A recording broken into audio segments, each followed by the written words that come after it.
Graça e paz, meu irmão e minha irmã, uma boa noite para você, uma boa noite para toda a sua família. Com alegria nós nos encontramos aqui nessa noite para dar sequência aos nossos estudos no livro de Atos dos Apóstolos. Hoje, já fazendo a leitura do capítulo 17, nós vamos já adentrar aí no capítulo 17, lembrando que a semana passada vimos o momento em que Paulo e Silas foram livres da prisão. Aí eles vão para a casa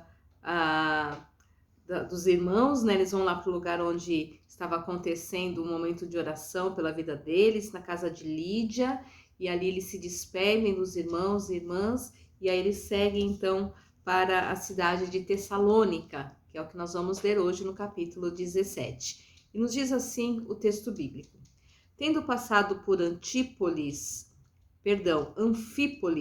e Apolônia, chegaram a Tessalônica, onde havia uma sinagoga de judeus. Paulo, segundo o seu costume, foi procurá-los e por 3 sábados arrazoou com eles acerca das Escrituras, expondo e demonstrando ter sido necessário que o Cristo padecesse e ressurgisse dentre os mortos. E este, dizia ele, é o Cristo Jesus que eu vos anuncio. Alguns deles foram persuadidos e unidos a Paulo e Silas, bem como numerosa multidão de gregos piedosos e muitas distintas mulheres.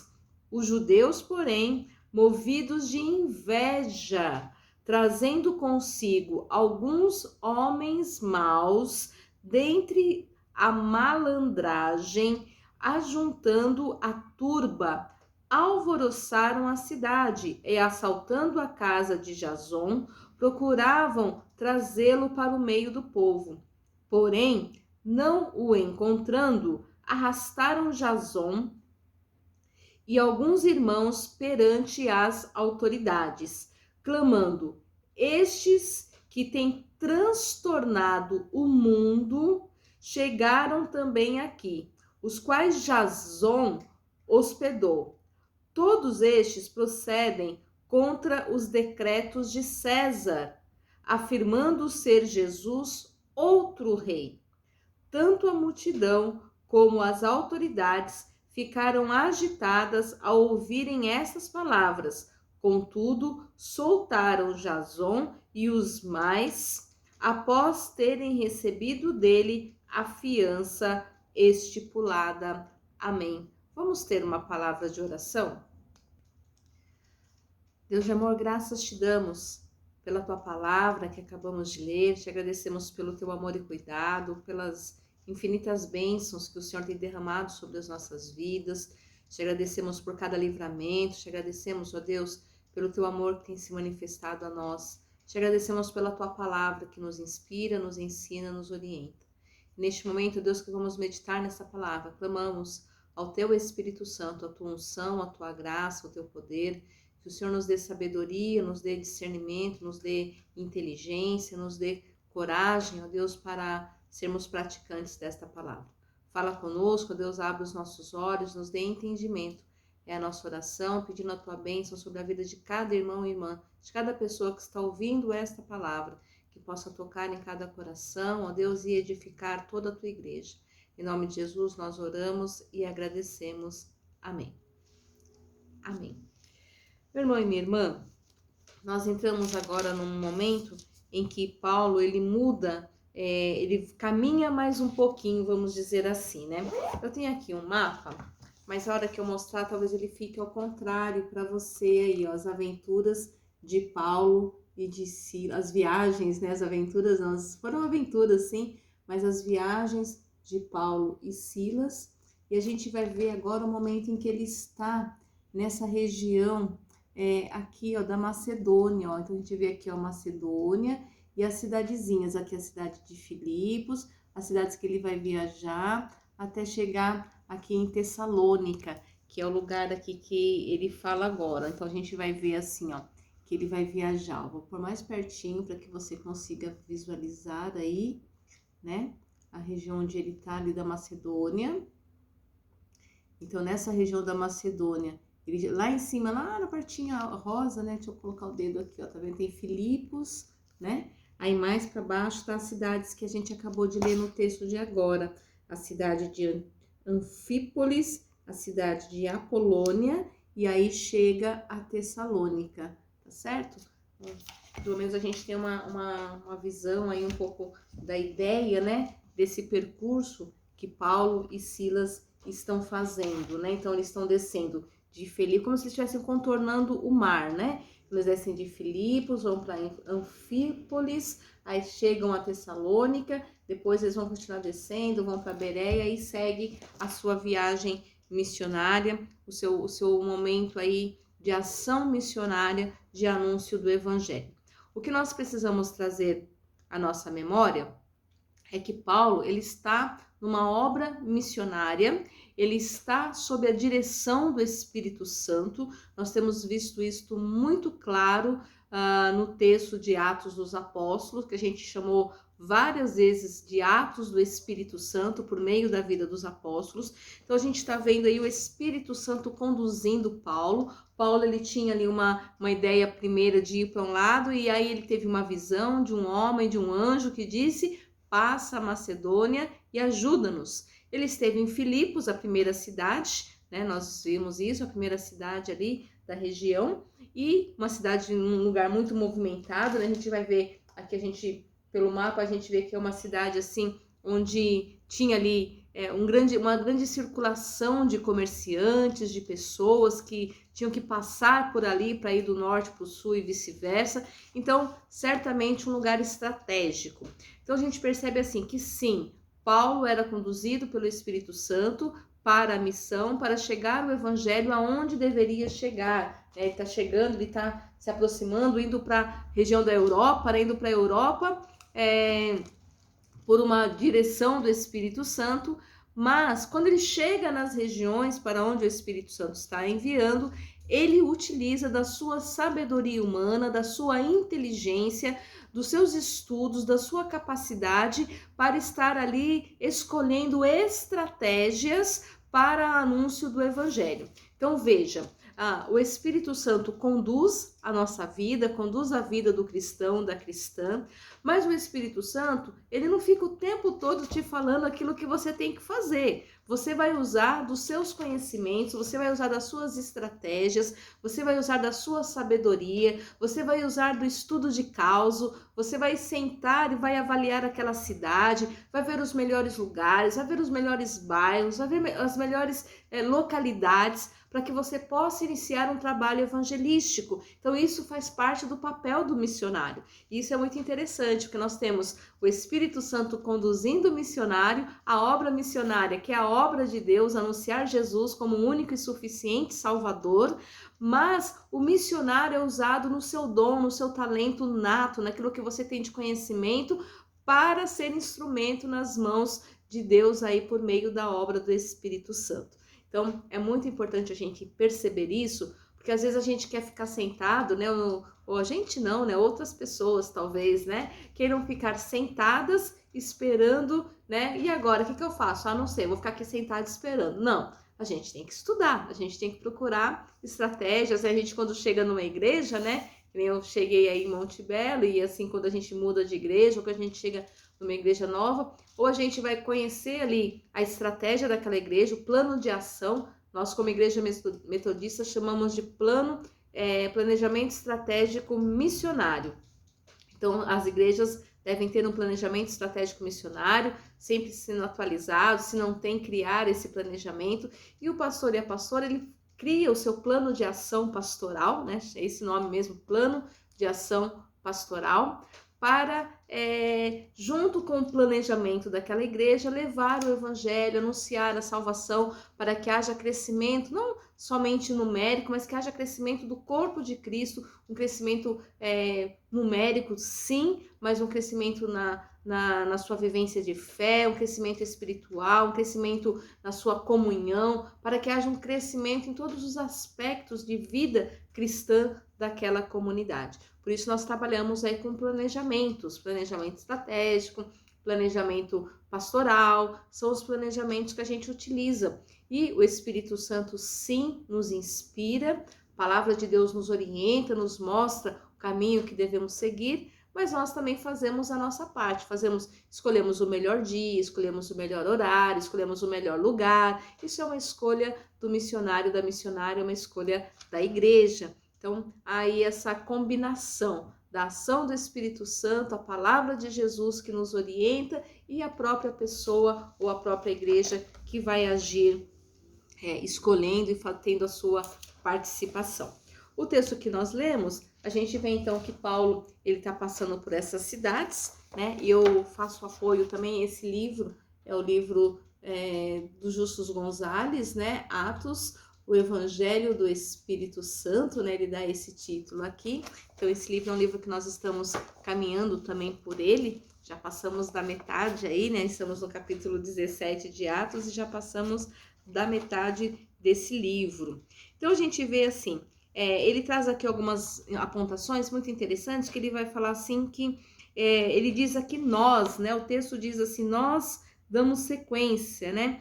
E se nós, a gente não temos a certeza, não podemos afirmar que quem está presente nesse nós, se era só Paulo e Silas, se era Paulo, Silas e Timóteo, se era Paulo, Silas, Timóteo e Lucas, se Timóteo está junto com eles e vai chegar junto com eles, já estava junto com eles desde Filipos, ou se estava em outro lugar e agora chegou para se juntar a eles, né, nessa região, nessa situação aí da cidade de Tessalônica. Então, a gente não tem muitos detalhes assim de quem estava ali presente, né?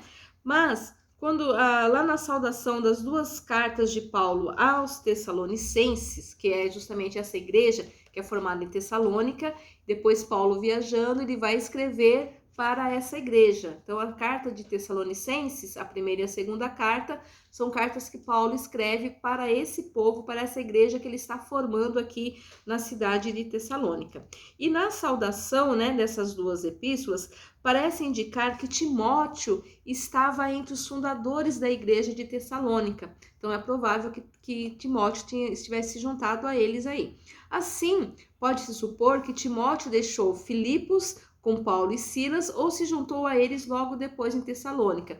Então a gente está pensando, será que Timóteo estava junto? Não estava?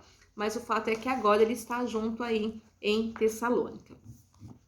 A rota que Paulo faz, né, Paulo e Silas aí que está bem específico, né, faz, é descendo, eles estão contornando ali, como disse, mais ou menos costeando, né, na região da costa, né, do mar Egeu. Então eles estão ali, a gente tem a cidade de Neápolis, que é a primeira cidade, e depois a gente tem as cidades de Filipos e vai descendo para as cidades que nós lemos aqui no capítulo 17. Anfípolis e Apolônia, e depois eles vão chegar a Tessalônica, tá certo? Essa rota, né, que é essa rota contornando aí, né, o mar, ela segue a grande via Egnatia, né, esse nome, uma das mais importantes estradas do Império Romano. A distância entre uma cidade e outra, dessas aqui mencionadas, né, de Filipos para Anfípolis e de Anfípolis para Apolônia, e de Apolônia para Tessalônica, é cerca de 50 quilômetros entre uma cidade e outra. Portanto, a distância total é de aproximadamente 150 quilômetros, né, de Filipos até Tessalônica. A menção a Anfípolis e Apolônia pode indicar simplesmente que eram paradas ao longo de uma rota seguida a cavalo. Então vamos pensar assim, como era uma rota muito comprida, então o escritor diz para nós que eles passam por essas cidades, possivelmente para descansar, para que os cavalos também descansassem, para se alimentar, para ter um tempo ali de refrigério, né, de renovo de forças para continuarem a sua caminhada, que também é uma estratégia. Então a gente pensa assim, eu vou pregar o evangelho, né, na cidade de Itaquaquecetuba, lá do outro lado da cidade. Ok, como é que nós vamos até lá? Nós vamos de carro, né? Quanto tempo nós vamos gastar? A gente vai andando? A gente vai de bicicleta, né? Um tempo atrás andou-se bastante de bicicleta e o povo da igreja tinha, né? Lá participava do encontro lá de ciclismo, né? Eu sei que tem uma história aí. Então, a gente vai de bicicleta, tem alguns ciclistas aí na igreja. Se a gente for assim, quantos quilômetros são? A cada quantos quilômetros a gente precisa fazer uma parada, a gente precisa descansar, precisa tomar água, precisa fazer um lanche. Ah, não, a gente vai de carro é bem rápido, a gente vai direto, não precisa fazer parada. Mesmo assim, nós vamos seguir a seguinte rota, vamos passar pelo bairro tal, pelo bairro tal. Então, é uma estratégia, é um planejamento que existia aí, né? Não há indicação se eles pararam para pregar nessas outras cidades, não que não são mencionadas no Novo Testamento, né? Então, possivelmente, eles só passaram mesmo pela cidade, fizeram uma parada, um tempo de descanso e depois seguiram viagem. Tessalônica era a principal cidade da região e a residência do governador romano, a quem Lucas não mencionou aqui. Hoje, nas ruínas dela, está a moderna cidade de Salônica. Então, hoje existe, né, a região essa cidade de Tessalônica e hoje lá existe a cidade de Salônica. Então, se você pesquisar aí na internet essa cidade, é a cidade onde Paulo criou ali, né, a igreja de Tessalônica, tá certo? Em Tessalônica, Paulo simplesmente seguiu o seu costume. O texto mostra para nós, né, que quando ele chega lá, ele vai iniciar a sua pregação na sinagoga, onde ele apresenta a sua mensagem em 3 sábados. Vamos trazer à nossa memória que assim, a sinagoga, para ter uma sinagoga numa cidade, era necessário que houvesse pelo menos 10 judeus ali naquela cidade. Então, aquela cidade era uma cidade que tinha, né, possivelmente um número bem maior do que 10, né, de judeus. Então ali havia uma sinagoga e o costume de Paulo era o que? Era ir na sinagoga. Sempre que ele chegava numa cidade, a gente viu isso quando ele chegou em Filipos, né, ele procurava uma sinagoga ou ele procurava um lugar de oração, né, uma sinagoga ou um lugar de oração. Porque ali era onde as pessoas estavam já, né, de alguma forma de coração quebrantado, buscando a Deus, buscando a sua fé, já tinham um certo conhecimento. E o texto mostra para nós que Paulo, segundo o seu costume, ele vai procurá-los. E por 3 sábados, e aqui existe uma palavra muito importante, por 3 sábados ele arrazoou com eles acerca das Escrituras. O que quer dizer essa palavra arrazoou? Paulo estudou com eles acerca da Escritura. Eles tinham um costume entre os judeus, quando tinham alguém visitando que fosse um mestre, alguém de conhecimento, esse mestre ele podia pegar as escrituras e conversar com eles. E Paulo vai usar ali com eles um método de diálogo, de perguntas. Então ele começou a fazer perguntas para eles, ali também algumas respostas, apresentar para eles algumas respostas. O fato é que Paulo arrazoou com eles ali sobre a presença de Cristo desde o Antigo Testamento. Então, a lei e os profetas. Então, ele foi lá, foi mostrando para eles, especialmente a questão da purificação, do perdão dos pecados, do derramar de sangue, tudo aquilo que, né, se a gente pegar lá em Gênesis, né, quando Abraão leva seu filho Isaque para ser sacrificado, aí a pergunta que Isaque faz para Abraão é: onde está o cordeiro, meu pai, né? E aí a resposta é: Deus proverá para si. E nós vamos ver lá no Novo Testamento que o João, né, vai responder, vai dizer assim: eis aí o Cordeiro de Deus que tira o pecado do mundo. Então, os judeus, eles estudavam as leis e o profeta, né, e os profetas, eles estudavam, eles sabiam, eles tinham conhecimento, mas eles ainda estavam aguardando quem seria o Messias, quem é esse Messias. Então, Paulo, ele traz aqui uma mensagem que é uma mensagem de novidade para eles, né, ou talvez uma resposta para eles de algo que eles estavam aguardando uma vida inteira. Então, Paulo vai trazer para eles, né, essa resposta. Então, ele vai conversar com eles acerca das Escrituras, que se resume aqui os mandamentos, né, a lei e os profetas, expondo e demonstrando ter sido necessário que o Cristo padecesse e ressurgisse dentre os mortos. Então, foi isso que Paulo mostrou para eles. Sabe esse Messias que a gente aguarda, esse que virá para livrar o povo, né, para salvar? É esse Jesus, o Cristo, né, que vocês aguardam, é esse Jesus que morreu, que ressuscitou e que subiu aos céus. Ele é o Senhor e Salvador, e é esse Cristo que eu venho para vos anunciar. Paulo, de certa forma, ele resume a mensagem da salvação, né, em 3 pontos apenas, aí no versículo 3. Primeiro, ele fala do sofrimento do Messias. É necessário que haja derramamento de sangue para que haja remissão de pecados. No Antigo Testamento, então, a expiação, os animais, a ovelha, o cordeiro, o cabrito, o sangue era derramado para purificar o povo. Agora, em Jesus Cristo, o sangue de Jesus foi o suficiente para a salvação de toda a humanidade. Então, ele vai falar que o sofrimento do Messias foi necessário, porque sem derramamento de sangue não há salvação. A sua ressurreição, que aponta a vitória sobre a morte. Ele foi morto, mas ele ressuscitou, ele venceu a morte, né? A morte que é o salário do pecado, e agora ele venceu a morte. Então nós temos vida em Cristo Jesus. E o terceiro fato de que esse Messias que vocês esperam é o Cristo que eu vos anuncio.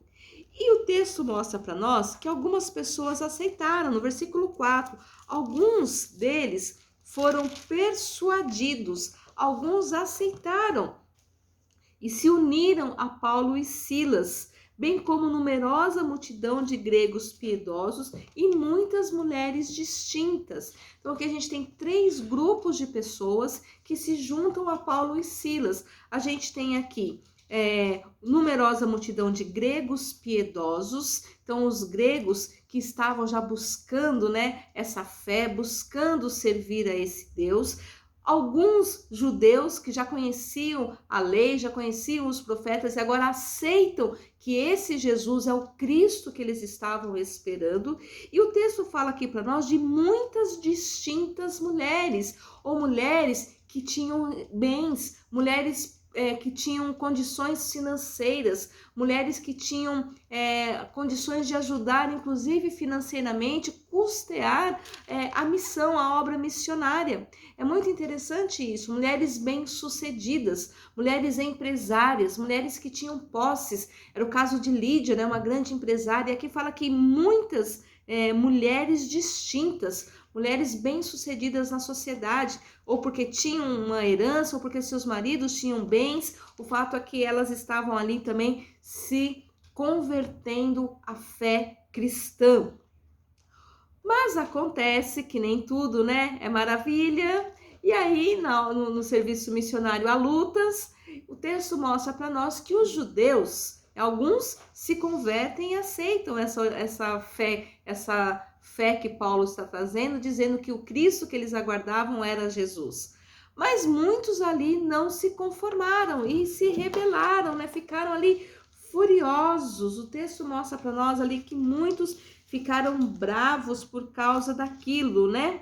Daquilo que eles estavam anunciando. O texto mostra para nós, né, que, no entanto, muitos ali estavam chateados ou estavam ali com ciúmes, né? A palavra que ele usa. E quando a gente lê, aliás, a palavra é inveja, mas lá em capítulo 13, versículo 45, a gente vai ver que aparece a palavra ciúmes, quando muitos se converteram ao cristianismo dentro das sinagogas. Então nós aqui ouvimos que a inveja, né, que eles estavam ali, talvez fosse pelo número, né, muito grande de pessoas que estavam se convertendo.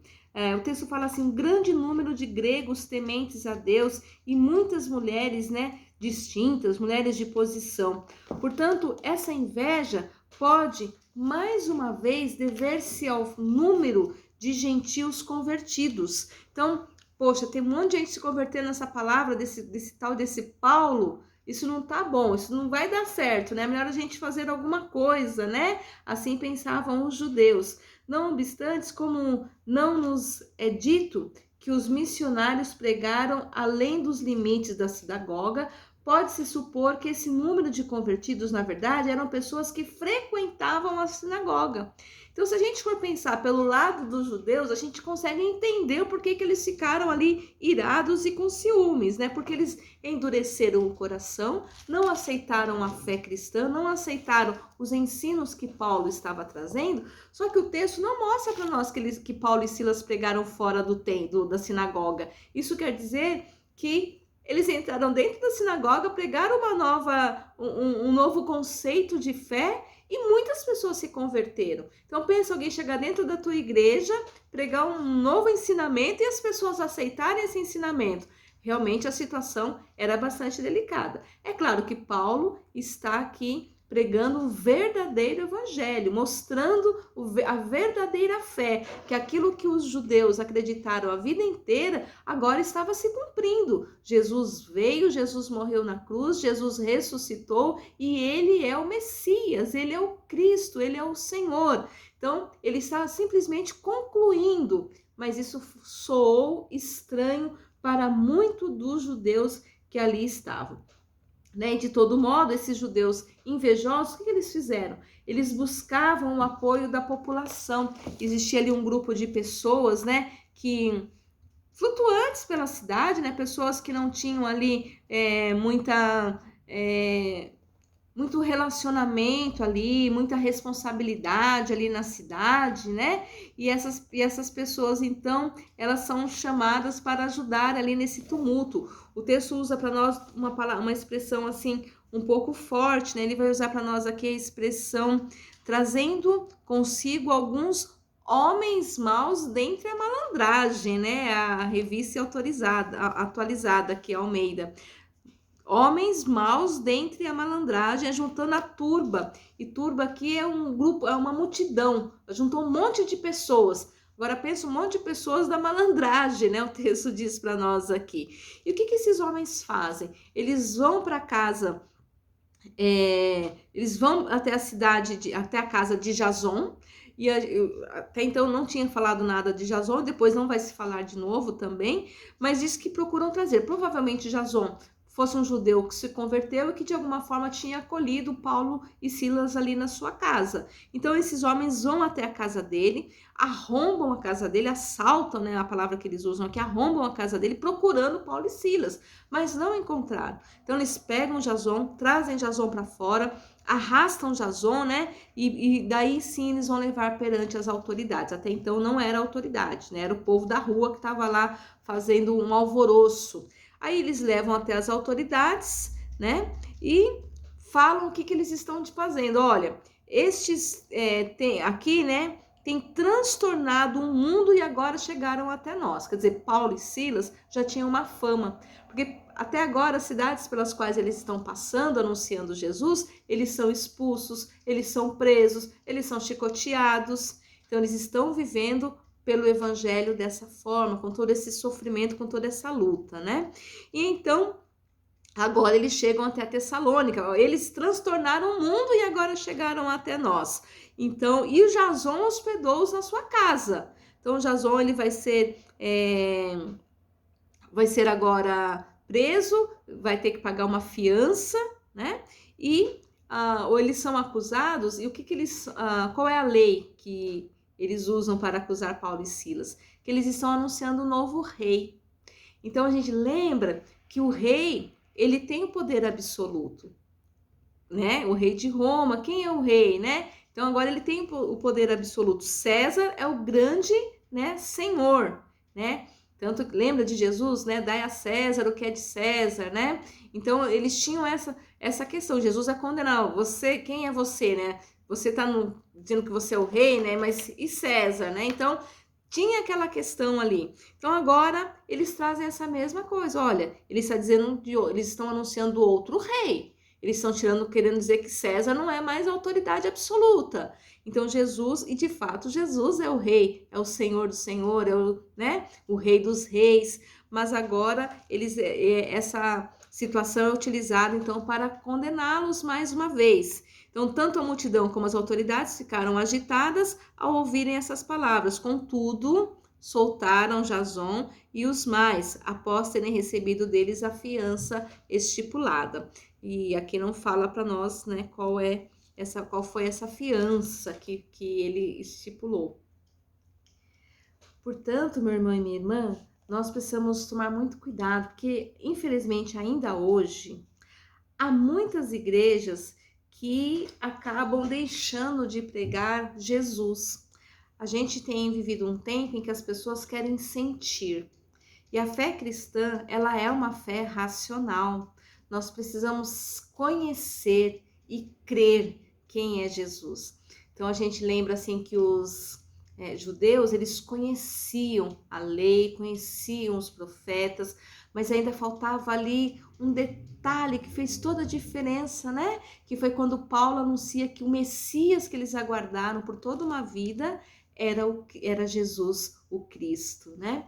E então, às vezes a gente tem que tomar esse cuidado, porque a principal mensagem da igreja é Jesus Cristo, nosso único e suficiente Salvador, aquele que nos amou, que deu a vida por nós, que derramou sangue precioso para nos lavar e nos purificar de todo o pecado. Essa mensagem é a principal mensagem. Nós precisamos pregar a Cristo ressurreto, que venceu a morte, e esse Jesus continua trazendo salvação hoje para todas as pessoas, para todas as famílias. Portanto, creia que Jesus Cristo é o Senhor. E não permita, né, que nada venha trazer confusão para nossa mente, né, nos confundir diante de tudo aquilo que tem sido pregado. Há muitas pessoas que procuram emoções nas igrejas, há pessoas que procuram a mensagem que lhe agrade, mas na verdade nós precisamos pregar a verdadeira mensagem do Evangelho. E isso às vezes traz consequências difíceis para nós que teremos de lidar. Paulo e Silas tiveram consequências difíceis. Eles pregaram o verdadeiro evangelho. Eles foram presos, foram açoitados, eles passaram fome, passaram necessidades, foram perseguidos, foram escorraçados de muitas cidades, mas eles perseveraram pregando a Cristo. A mim importa, pregar e anunciar o verdadeiro evangelho. Que assim nós também possamos caminhar. Pregar o evangelho é transtornar o mundo. Olha que interessante, no versículo 6, ele fala que eles estão transtornando. Eles estavam pregando o evangelho, mas o mundo vai ver dessa forma, A acusação é testemunho do impacto do trabalho missionário e também de sua natureza contracultural. Estavam ameaçando o culto do Império Romano, o culto a César, e promovendo uma transformação, anunciando Jesus como o único rei, o único Senhor, o único Salvador, o único digno de ser adorado e ser cultuado.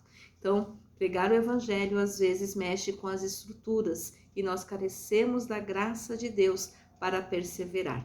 Amém? Vamos orar?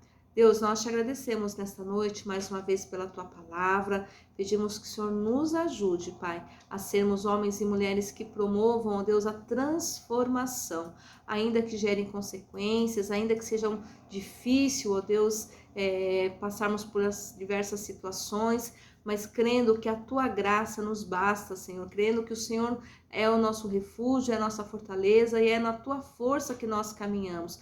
Ajuda-nos, ó Pai, a enfrentarmos as dificuldades, mas em todo tempo anunciarmos a salvação, anunciarmos o poder de Jesus Cristo, anunciarmos a nova vida, anunciarmos o perdão de pecados, anunciarmos a transformação de vidas. Seu Deus conosco, abençoe a tua igreja, que a tua igreja possa sempre fazer a diferença, Senhor, aonde estiver, em toda e qualquer situação. Caminha conosco, nos dê uma noite de paz. É a nossa oração e a nossa gratidão, ó Deus, por tudo que o Senhor tem feito, por tudo que o Senhor ainda vai fazer. Ó Deus, nós te agradecemos especialmente pela vida da irmã Socorrinho, que já recebeu alta. Obrigada pelo grande livramento sobre a vida dela, Pai. Continue sustentando e fortalecendo com a tua graça. Obrigada, Senhor, pelas pessoas que já receberam alta. E, ó Deus, continue abençoando aquelas que estão internadas, aquelas que estão, ó Deus, passando por tratamento. E cuida, Senhor, com teu Espírito Santo Consolador de cada coração enlutado. Muito obrigado por este tempo. Nós oramos e agradecemos por tudo, no nome poderoso de Jesus. Amém. Que Deus abençoe a sua vida, o seu lar, em nome de Jesus.